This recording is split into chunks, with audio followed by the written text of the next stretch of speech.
तर तटकरेंची अवकाश जनतेला माहीत आहे असं महेंद्र दळवी यांनी म्हटलेलं आहे। परांजपेंनी बालिश बुद्धीचा उपयोग केलाय असं देखील महेंद्र दळवींनी म्हटलंय। परांजपेच्या बोलवता धनी तटकरे आहेत असं देखील महेंद्र दळवींनी म्हटलंय। आनंद परांजपेंनी केलेल्या टीकेवरती आता महेंद्र दळवींनी हा पलटवार केला।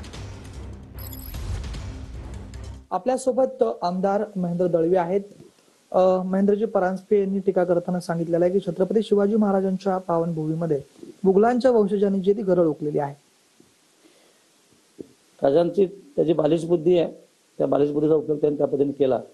पण त्याचा बोलवता त्यांनी तटकरे आहे, तटकरेंनी खऱ्या अर्थाने डिबेटला माझ्यावर यावं, त्यांना खुलं आव्हान आहे माझं, जे आमचं तो खुलं चॅलेंज आहे।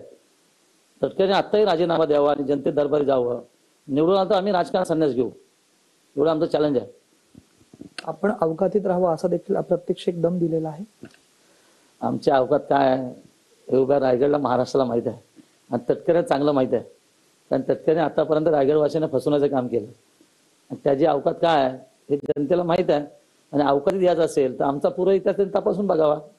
लेडीज बार मध्ये जे महेंद्र थोरवे आहेत ते त्या टेबलावरती चढून नाचले, ते अख्ख्या महाराष्ट्राने पाहिले असं देखील ते म्हणाले। लेडीज बार नाही आहे, गुवाहाटीला त्यांनी टेबलवरती नाचले, तेव्हा सत्य ते काय लपवण्यासारखं काय नाही आहे।